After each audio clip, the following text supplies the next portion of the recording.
We're John and Coralie Miller, and I was born in Nicaragua, Central America, and grew up in Guatemala till high school and had high school in Michigan.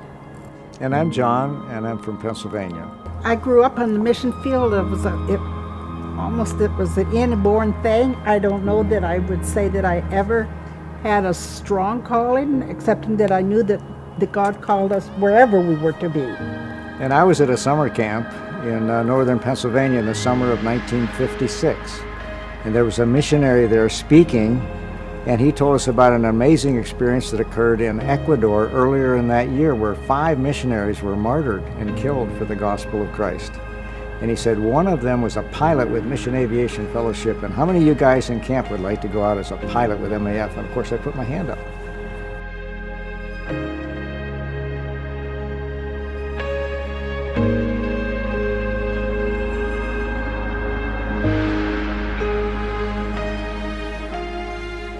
Our first location, our only location, has been the country of Indonesia, and we were on the west half of the island of New Guinea.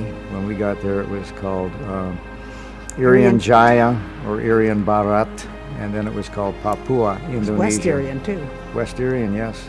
I started out mostly with hospitality and flight following him. In other words, recording where he was and where he was taking off from and how many people he had on board and all that. At least 2/3 of my time out there I was involved in finance. And then hospitality was a big deal. As time grew on, I was less involved in hospitality and less involved in flight following, because the flight following was being taken over by Indonesians. And so then I was a piano teacher, an ESL teacher, and a hairdresser.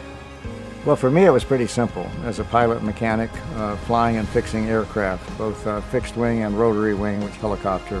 So I'd have a flight day of maybe anywhere from 6 to 12 or 15 stops, where I was picking up passengers and moving cargo and things like that. And often during a flight day, this is with a fixed wing, a wheelplane, airplane, like we see in the background back here. So I would do this like 5 days a week, and sometimes we'd have carryover on Saturday. We rarely flew on Sundays unless it was an emergency. On the rotary wing of the helicopter program, I'd go out for a week at a time back to the bush and help the missionaries reach real remote locations. Well, it was hard for me to leave the kids or people that I had grown to get very attached to, the Indonesian people. We had the youth group over about every 2 or 3 weeks to our place and had pizza or something different for them.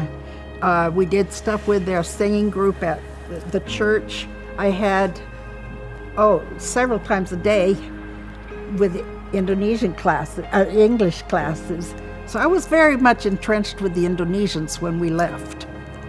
And to have left them is almost as hard as sending my kids away to school. We're not disappointed in the opportunities that we had.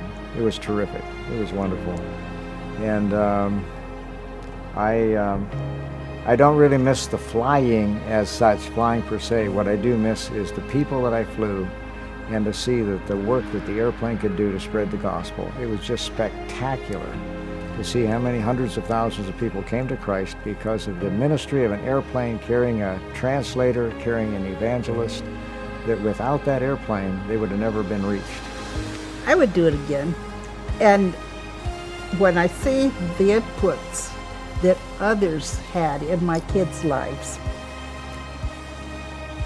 I think I would take my kids with me to the mission field again. Absolutely.